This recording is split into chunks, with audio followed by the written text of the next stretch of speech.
72 घंटे में खुला राजाखेड़ा फायरिंग कांड, 25-25,000 के 2 इनामी बदमाश बीहड़ों से दबोचे, तीसरे की तलाश जारी। धौलपुर न्यूज। राजाखेड़ा कस्बे में 6 जुलाई को 3 अलग अलग स्थानों पर दिन दहाड़े फायरिंग कर दहशत फैलाने वाले 2 25-25,000 रुपए के इनामी बदमाशों को धौलपुर पुलिस ने महज 72 घंटे में दबोच लिया। डीएसटी की सूचना पर राजाखेड़ा पुलिस स्पेशल टीम और साइबर सेल ने बसई घियाराम के आगे अंधियारी के बीहड़ों में संयुक्त कार्रवाई कर आरोपी अभिषेक और सचिन को डिटेन किया। पुलिस के अनुसार घेराबंदी के दौरान दोनों आरोपी बचने के लिए करीब 15-20 फीट ऊंचे मिट्टी के टीले से कूद गए, जिससे उनके पैरों में गंभीर चोटें आईं। प्राथमिक उपचार के बाद उन्हें जिला अस्पताल में पुलिस अभिरक्षा में भर्ती कराया गया है। आरोपियों के कब्जे से वारदात में प्रयुक्त सफेद अपाचे मोटरसाइकिल, एक अवैध 315 बोर देशी कट्टा और 5 जिंदा कारतूस बरामद किए गए हैं। पुलिस ने सीसीटीवी फुटेज, तकनीकी एवं मानवीय साक्ष्यों के आधार पर दोनों की पहचान कर कार्रवाई की। पुलिस अधीक्षक विकास सांगवान के निर्देशन तथा अतिरिक्त पुलिस अधीक्षक वैभव शर्मा व सीओ मनोहर मीना के सुपरविजन में राजाखेड़ा थाना, डीएसटी, स्पेशल टीम और साइबर सेल ने कार्रवाई की। डीएसटी के कांस्टेबल भागीरथ और देवेंद्र सिंह ने साहस का परिचय देते हुए भाग रहे आरोपियों को पकड़ने में अहम भूमिका निभाई। प्रारंभिक पूछताछ में महत्वपूर्ण जानकारियां मिली है। मामले में फरार तीसरे आरोपी लुक्का उर्फ मन्नू उर्फ प्रद्युम्न की तलाश में पुलिस लगातार दबिश दे रही है तथा फायरिंग के पीछे की वजह और अन्य संभावित आरोपियों की भूमिका की भी जांच जारी है। 6 जुलाई को राजाखेड़ा कस्बे में 3 लोगों के द्वारा बाइक सवार जो बदमाश थे 3 अलग अलग स्थानों पर बाज़ार में सरेआम फायरिंग करते हुए दहशत फैलाने का कार्य किया गया, जिसमें उनके द्वारा जान से मारने की नीयत से 3 विभिन्न स्थानों पर फायर भी किया गया और महज 72 घंटे में पुलिस की टीम के द्वारा जो अपनी मानवीय सूचना जो अपनी संकलन है और तकनीकी आधार पर जानकारी एकत्रित करते हुए 3 में से जो 2 इनामी बदमाश थे 25-25 हज़ार के, इन दोनों को गिरफ्तार कर लिया गया है। इसमें पूरी घटनाक्रम को देखते हुए, चूँकि बाज़ार में ये घटनाक्रम हुआ था, दिन में ये घटनाक्रम हुआ था, जिससे काफ़ी दहशत व्यापारियों के बीच में थी, व्यापारियों के द्वारा धरना प्रदर्शन भी इसमें किया गया था। उसकी सीरियसनेस को देखते हुए एडिशनल एसपी हेडक्वार्टर, सीओ मनिया, एसएचओ गंभीर, घनश्याम जो हमारे डीएसटी टीम इंचार्ज हैं और साइबर सेल, इन सब की विभिन्न टीम्स हमारे द्वारा बनाई गई और विभिन्न स्थानों पर मुरैना, आगरा, ग्वालियर लगातार दबिश दी गई। ये लोग निरंतर अपनी जगहें भी बदलते रहे और टीम को जब पुख्ता जानकारी हो गई इनकी कि ये बसई घियाराम के पास कहीं छुपे हुए हैं, इनकी घेराबंदी की गई और उसी के दौरान जब उनको पता लगा कि भाई पुलिस इनके पीछा कर रही है, कहीं से ये भागते हुए काफ़ी हाइट से गिरे, जिसमें 2 जो आरोपी हैं दोनों के ही पैरों में काफ़ी गंभीर चोटें आई हैं।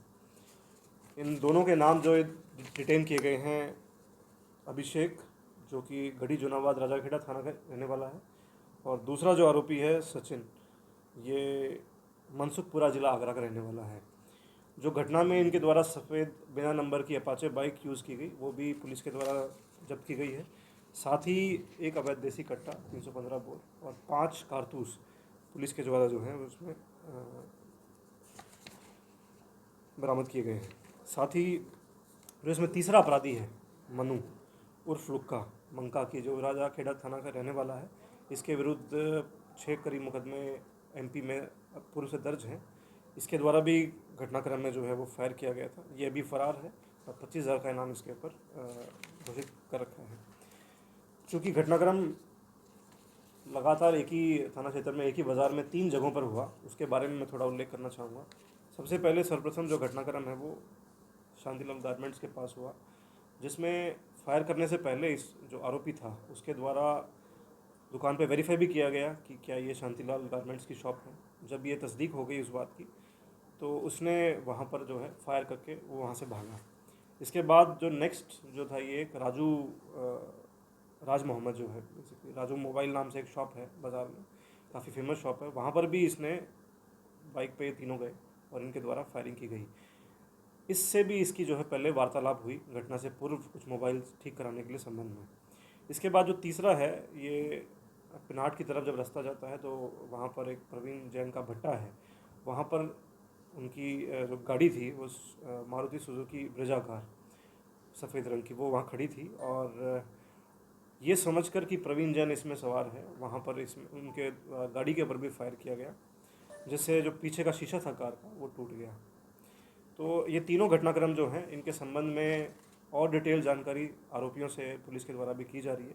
चूँकि अभी ये इलाजरत हैं, उसके बाद पुलिस इनको अपने हिरासत में लेकर इनसे फर्दर जो पीसी और बाकी प्रक्रिया जो है वो आगे इसमें जारी रहेगी। विशेष रूप से हमारी जो टीम है डीएसटी टीम, उसके कांस्टेबल भागीरथ और गजेंद्र की जो है इसमें पूरी घटनाक्रम खोलने में विशेष भूमिका रही। सर, शहर में जो फायरिंग हुई है उसका क्या उद्देश्य था, इनका फायरिंग करने का कुछ पता चला?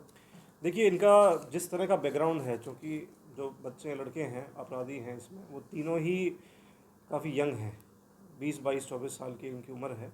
इनका उद्देश्य ये था कि इस तरह की घटना कारित करके टेरर क्रिएट करें और उसके बाद ये फिरौती रेज कर सकें। इसी प्रकार के कुछ घटनाक्रम जैसे मैंने बताया कि पूर्व में एमपी में भी इनके विरुद्ध दर्ज। करौली पांचना बांध विवाद पर पुलिस की बड़ी कार्रवाई। पुलिस अधीक्षक लोकेश सोनवाल ने 146 सोशल मीडिया अकाउंट कराए बंद। तारांकन 48 घंटे का अल्टीमेटम, आगे भी जारी रहेगी सख्ती, विशेष टीम कर रही निगरानी। करौली न्यूज। पांचना बांध पानी निकासी विवाद को लेकर सोशल मीडिया पर अफवाह और भड़काऊ टिप्पणी करने वालों पर करौली पुलिस ने बड़ी कार्रवाई की है। एसपी लोकेश सोनवाल ने प्रेस वार्ता में बताया कि 146 सोशल मीडिया अकाउंटों को बंद कराया गया है और आगे भी कार्रवाई जारी है। एसपी लोकेश सोनवाल ने कहा कि पांचना बांध मामले में कुछ लोग फेसबुक, व्हाट्सएप, इंस्टाग्राम और एक्स पर भ्रामक पोस्ट और आपत्तिजनक टिप्पणियां कर माहौल बिगाड़ रहे थे। ऐसे सभी लोगों को 48 घंटे का समय दिया गया है। इस अवधि में गलत पोस्ट, कमेंट डिलीट नहीं किए तो फर दर्ज कर कानूनी कार्रवाई की जाएगी। 146 अकाउंट पर गिरी गाज। पुलिस की साइबर टीम ने तत्काल एक्शन लेते हुए तारांकन 146 अकाउंटों को चिन्हित कर बंद कराया है। ये अकाउंट लगातार भड़काऊ कंटेंट शेयर कर रहे थे। एसपी ने स्पष्ट किया कि सोशल मीडिया की निगरानी लगातार जारी है और आगे भी कार्यवाहियां जारी रहेंगी। एसपी ने बताया कि सोशल मीडिया मॉनिटरिंग के लिए विशेष साइबर टीम गठित की गई है। टीम 24 घंटे निगरानी कर रही है। भड़काऊ कंटेंट डालने, शेयर करने या लाइक करने वालों का डेटा जुटाया जा रहा है। एसपी ने की अपील। एसपी सोनवाल ने आमजन से अपील की कि पांचना बांध मामले में किसी भी तरह की अफवाह पर ध्यान न दें। केवल पुलिस प्रशासन की आधिकारिक जानकारी पर ही भरोसा करें। शांति व्यवस्था भंग करने वालों को बख्शा नहीं जाएगा। इस प्रकार के सोशल नेगेटिविटीज या सोशल मीडिया पर जो एक दूसरे के खिलाफ बोला जा रहा है, अब तक हमने 146 अकाउंटों को बंद कर दिया है। ये बहुत बड़ी संख्या है और इस पर अंदर कार्रवाई जारी है। अब तो टोंक के लोग, कहीं आसपास के लोग बाग, दूसरे भीलवाड़ा के, कहीं अजमेर के, उन लोगों के भी हम वीडियो को हम खंगाल रहे हैं, उनके भी हम कोशिश कर रहे हैं, उनके अकाउंट भी बंद कराएंगे। वो भी यदि मुकदमे की जद में आते हैं, जैसे टोंक का वीडियो देखा हमने भी, तो मुकदमे जद आता है उनको भी खिलाफ कार्रवाई करेंगे। सर, हम लोग भी कर सकते हैं या लिखित में दे सकते हैं, मेरे यहाँ ऑनलाइन दे सकते हैं। यहाँ पे हर प्लेटफॉर्म उपलब्ध है। आम आदमी जहाँ भी दर्ज करा जाए। आम आदमी ज़्यादा प्रभावित हो रहा है। आम आदमी के काफ़ी लोग हैं जो इस समुदाय से दूसरे लोग हैं, उन लोगों ने भी काफ़ी बड़ी संख्या में टेलीफोनिक हमें संपर्क किया। काफ़ी लोग बताया, साहब हम वीडियो हम सोशल मीडिया खोलते हैं तो गाली गलौज देखने को मिल रहा है, साहब इनको कैसे रोको। इस संबंध में मेटा को भी लिखेंगे, इस प्रकार के कंटेंट को रोकें। हमारी साइड टीम के द्वारा मेटा के भी जो जिम्मेदार अधिकारी हैं या उनकी पुलिस को प्रकार करेंगे, जिस प्रकार कोई हथियार लेकर लहरा रहे हैं उस वीडियो को कैसे अलाउ कर रहे हैं वो लोग, हेट स्पीच को कैसे अलाउ कर रहे हैं वो लोग, तो मेटा भी कहीं ना कहीं जिम्मेदारी है। आप लोगों के माध्यम से मैं कहना चाहूँगा मेटा के अधिकारियों को कि इस प्रकार के कंटेंट वो डालें नहीं दें, उनको रोकें। धड़ल्ले से हो रही खाद बीज की कालाबाजारी, किसानों को औने पौने दामों में बेचा जा रहा यूरिया। सैंपऊ न्यूज। सैंपऊ क्षेत्र में रबी की बुवाई का समय और इधर सैंपऊ क्षेत्र में खाद बीज की कालाबाजारी अपने चरम पर है। किसानों को सरकारी रेट से ज्यादा दाम पर खाद खरीदने को मजबूर किया जा रहा है। लुधपुरा निवासी आतेंद्र कुमार उर्फ टुकई ने बताया कि करीमपुर में डागूर खाद बीज भंडार द्वारा यूरिया को महंगे दामों में बेचा जा रहा है। किसान मजबूरी में ज्यादा पैसे देकर खाद ले रहे हैं। किसानों का आरोप है कि प्रशासन आंख बंद किए बैठा है, इसी वजह से दुकानदार मनमानी कर रहे हैं। पीड़ित किसान ने जिला प्रशासन से तुरंत कार्रवाई की मांग की है। कहा, कालाबाजारी करने वालों पर सख्त कार्रवाई हो वरना बुवाई प्रभावित हो जाएगी। आप परिवार के लिए कोहिनूर है। समझौते के बाद थाना प्रभारी ने थमाया हेलमेट, सरमथुरा पुलिस ने दिया सड़क सुरक्षा का अनोखा संदेश। सरमथुरा न्यूज। सड़क सुरक्षा को लेकर सरमथुरा थाना पुलिस की एक मानवीय और प्रेरणादायी पहल चर्चा का विषय बन गई।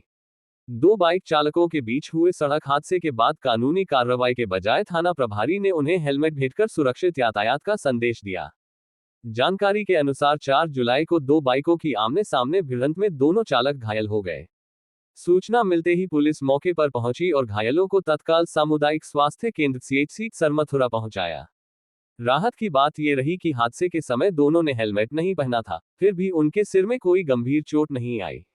पुलिस के अनुसार यदि परिस्थितियां थोड़ी भी विपरीत होती तो ये दुर्घटना जानलेवा साबित हो सकती थी।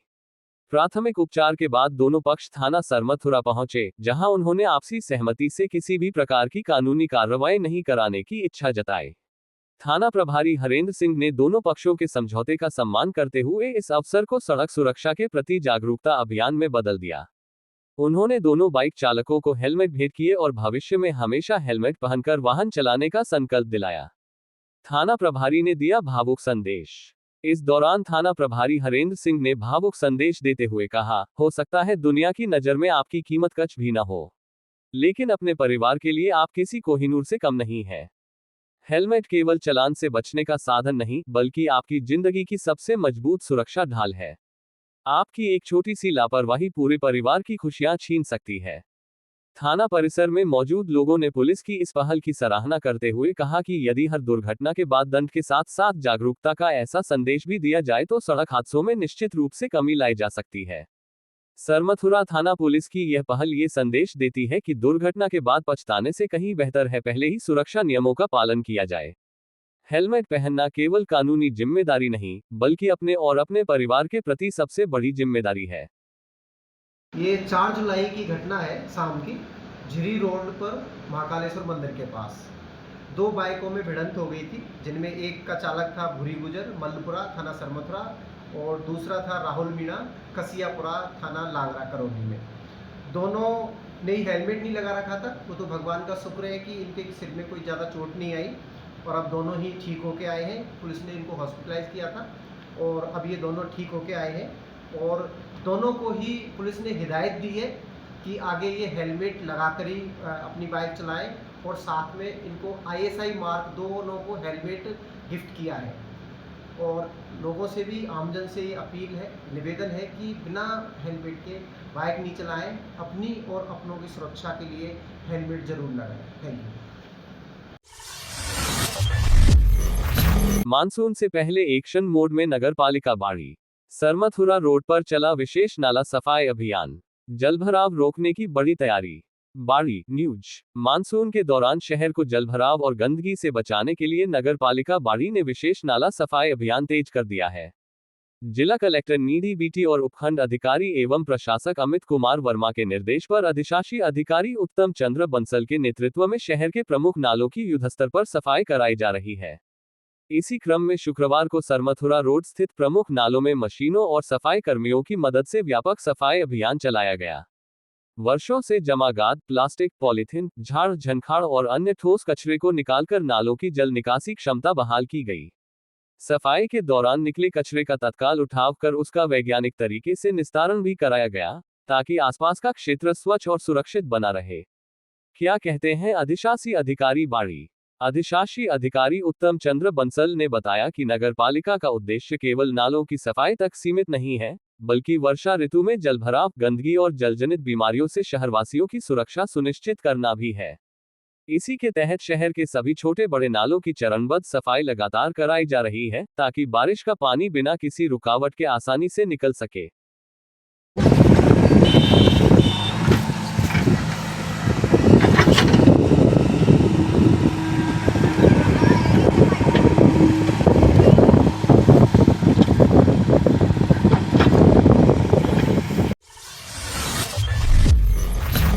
मिनट में जारी हुआ जन्म प्रमाण पत्र। शहरी सेवा शिविर बना आमजन के लिए राहत का केंद्र। राजाराम बोले, सरकारी दफ्तरों के चक्कर नहीं लगाने पड़े, नगर पालिका बाड़ी का धन्यवाद। विशेष रिपोर्ट बाड़ी न्यूज। शहरी सेवा शिविर 2026 आमजन के लिए राहत और त्वरित समाधान का माध्यम बनता जा रहा है। शुक्रवार को नगर पालिका बाड़ी में आयोजित शिविर में एक ऐसा उदाहरण देखने को मिला जिसने सरकारी सेवाओं की बदलती कार्यशैली की सकारात्मक तस्वीर पेश की।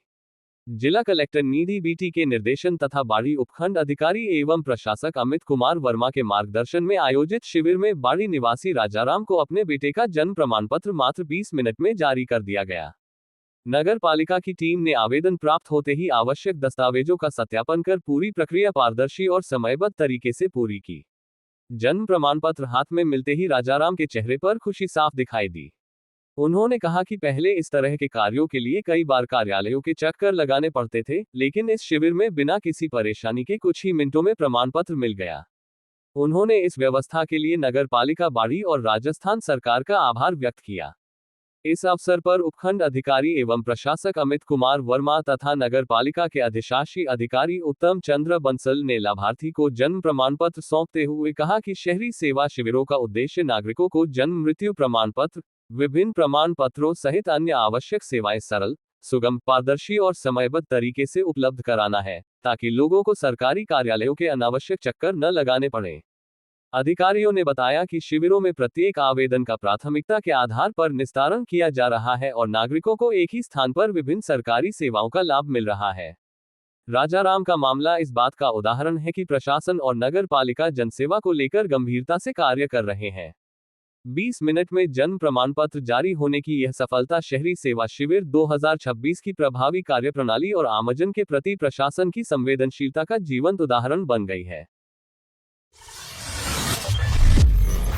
बाड़ी में निर्माणाधीन पानी की टंकी से गिरने पर युवक की मौत, फोन पर बात करते हुए चढ़ने और कूदने की चर्चा, पुलिस हर पहलू से जांच में जुटी। बाड़ी न्यूज। बाड़ी शहर में शुक्रवार को एक दर्दनाक घटना सामने आई। पंचायत समिति कार्यालय परिसर में निर्माणाधीन पानी की टंकी से गिरने से 22 वर्षीय युवक की मौत हो गई। घटना के बाद क्षेत्र में सनसनी फैल गई। आसपास मौजूद लोगों ने युवक को गंभीर हालत में देखा और तत्काल अस्पताल पहुंचाया, लेकिन चिकित्सकों ने उसे मृत घोषित कर दिया। मृतक की पहचान शिवकुमार 22 निवासी खूबनगर, मासलपुर, जिला करौली के रूप में हुई है। वह पिछले करीब 6 महीने से बाड़ी की सरमथुरा रोड स्थित मीना कॉलोनी में अपने मामा जनवेद मीना के पास रह रहा था। परिजनों के अनुसार शिवकुमार ने जयपुर में करीब 2 वर्ष तक RAS परीक्षा की तैयारी भी की थी। गिरने की आवाज सुन दौड़े कर्मचारी। पंचायत समिति के सहायक विकास अधिकारी राजेश शर्मा ने बताया कि सुबह करीब 11:30 बजे निर्माणाधीन टंकी की ओर से तेज आवाज आई। कर्मचारी मौके पर पहुंचे तो युवक प्रधान कार्यालय के पास पत्थरों के बीच अचेत अवस्था में पड़ा मिला। उसे तत्काल पंचायत समिति के लेखा अधिकारी के वाहन से बाड़ी अस्पताल पहुंचाया गया, जहां डॉक्टरों ने मृत घोषित कर दिया। महिला ने फोन पर बात करते हुए टंकी पर चढ़ने की कही बात। घटना के समय वहां से गुजर रही एक महिला ने बताया कि युवक मोबाइल फोन पर बात करते हुए पानी की टंकी पर चढ़ा था। महिला का दावा है कि इसके बाद उसने नीचे छलांग लगा दी। हालांकि पुलिस ने इस संबंध में अभी किसी निष्कर्ष की पुष्टि नहीं की है और प्रत्यक्षदर्शियों के बयानों की जांच की जा रही है। घर पर अकेला था युवक। मृतक के मामा जनवेद मीना ने पुलिस को दी रिपोर्ट में बताया कि परिवार गुरुवार को अपने पैतृक गांव सरमथुरा गया हुआ था, जबकि शिवकुमार बाड़ी स्थित घर पर अकेला था।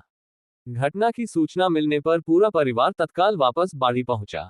क्या कहते हैं थाना प्रभारी बाड़ी। थाना अधिकारी देवेंद्र शर्मा ने बताया कि सूचना मिलते ही पुलिस मौके पर पहुंची और शव को अस्पताल की मोर्चरी में रखवाया गया। परिजनों की रिपोर्ट के आधार पर मामला दर्ज कर लिया गया है। पुलिस घटनास्थल का निरीक्षण कर रही है तथा मोबाइल फोन कॉल डिटेल और अन्य परिस्थितियों की जांच की जा रही है। पुलिस का कहना है कि मामले की जांच सभी संभावित पहलुओं, जिनमें आत्महत्या की आशंका भी शामिल है, को ध्यान में रखकर की जा रही है।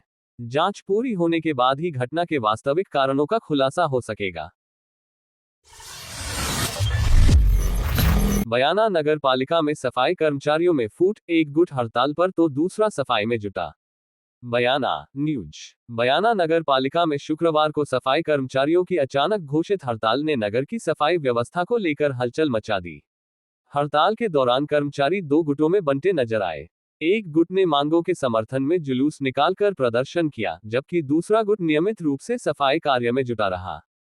हड़ताली कर्मचारियों का नेतृत्व कर रहे मुकेश जमादार ने आरोप लगाया कि नियमित कर्मचारियों को कई महीनों से एरियर का भुगतान नहीं हुआ है। उन्होंने सफाई कर्मचारियों के लिए नगर पालिका परिसर में अलग कमरा, सफाई निरीक्षक के पद पर नियुक्ति तथा अन्य लंबित मांगों को पूरा करने की मांग की। वहीं ठेका कर्मचारियों ने पिछले करीब 8 वर्षों से पीएफ और ईएसआई का भुगतान नहीं होने, न्यूनतम मजदूरी से कम वेतन मिलने और सफाई कार्य के वितरण में भेदभाव के आरोप लगाए। दूसरी ओर हड़ताल से अलग रहे नियमित और ठेका सफाई कर्मचारियों ने कहा कि वे नगर की सफाई व्यवस्था प्रभावित नहीं होने देंगे और रोजाना की तरह सफाई कार्य जारी रखेंगे। फिलहाल नगर पालिका में हड़ताल को लेकर दो गुट बनने से कर्मचारियों के बीच मतभेद खुलकर सामने आ गए हैं, जबकि हड़ताल की स्थिति पर सभी की नजर बनी हुई है। मेरा नाम कमल सिंह बयाना। हम सभी इस हड़ताल का बहिष्कार करते हैं। हम सभी को सही समय पर सही वेतन मिल रहा है और पीएफ एसआई कट रहा है। जो ये चंद लोग हैं ये वैसे जो काम नहीं करते हैं वो हड़ताल कर रहे हैं। मैं वीर सिंह सनम मुरारी लाल ठेका प्रथा में सफाई का काम करता हूँ। हमारा इस हड़ताल से बहिष्कार है। हम लोग हड़ताल पे नहीं हैं और हमें सही टाइम से वेतन मिल रहा है, सही टाइम से हमारा पीएफ कट रहा है और एसआई साहब जो पवन एसआई लगा रखे हैं हमारे सफाई सब निरीक्षक, हमारी तरफ से उनको नहीं हटाया जाए। हमारे लिए वो सही है, कोई गलत नहीं है। धौलपुर दौरे पर पहुंचे हिंदू सनातन वाहिनी के राष्ट्रीय अध्यक्ष राहुल जोगी, संगठन विस्तार और सनातन परंपराओं पर दिया जोर। धौलपुर न्यूज। हिंदू सनातन वाहिनी के राष्ट्रीय अध्यक्ष राहुल जोगी शुक्रवार को एक दिवसीय दौरे पर धौलपुर पहुंचे। सुबह बरेठा टोल प्लाजा पर पदाधिकारियों और कार्यकर्ताओं ने उनका स्वागत किया। इसके बाद उन्होंने पुरानी छावनी स्थित प्राचीन रामचंद्र जी एवं हनुमान जी मंदिर में दर्शन पूजन किया। मंदिर के पुजारी पंडित सीताराम जगरिया ने वैदिक मंत्रोच्चार के साथ पूजा संपन्न कराकर उन्हें प्रभु का पटका पहनाकर सम्मानित किया। दौरे के दौरान राहुल जोगी ने कार्यकर्ताओं के साथ बैठक कर संगठन को मजबूत बनाने, हिंदू धर्म, संस्कृति और सनातन परंपराओं के संरक्षण तथा जनजागरण अभियान को गति देने पर चर्चा की। उन्होंने सामाजिक और धार्मिक गतिविधियों में सक्रिय भागीदारी का आह्वान किया। निर्धारित कार्यक्रमों के बाद राहुल जोगी मध्य प्रदेश के लिए रवाना हो गए। राजाखेड़ा नगरपालिका ने अतिक्रमण को लेकर दिया नोटिस। राजाखेड़ा न्यूज। राजाखेड़ा नगरपालिका प्रशासन द्वारा अतिक्रमण को लेकर नोटिस दिया गया है, जिसमें सरकारी भूमि पर कुछ व्यक्तियों द्वारा अतिक्रमण किया गया, जिसे लेकर नोटिस थमाया गया है। नोटिस में दी गई सूचना के अनुसार नगरपालिका क्षेत्र के माता का मठ के पास न धर्मशाला के सामने नगरपालिका की आरास्ता पर अतिक्रमण होने की शिकायत पालिका को प्राप्त हुई है। नगरपालिका की सरकारी भूमि पर कुछ व्यक्तियों द्वारा नींव खुदाई कर अतिक्रमण कर लिया है, जो भूमि संबंधित दस्तावेज एक दिन के अंदर प्रस्तुत करने की बात कही गई है। अन्यथा नगरपालिका प्रशासन ने हिदायत देते हुए बताया कि प्राथमिकी दर्ज कराकर अतिक्रमण हटाए जाने की कार्रवाई की जाएगी। राजाखेड़ा से राजाखेड़ा नगरपालिका ने अतिक्रमण को लेकर दिया नोटिस। राजाखेड़ा नगरपालिका प्रशासन द्वारा अतिक्रमण को लेकर नोटिस दिया गया है, जिसमें सरकारी भूमि पर कुछ व्यक्तियों द्वारा अतिक्रमण किया गया, जिसे लेकर नोटिस थमाया गया है।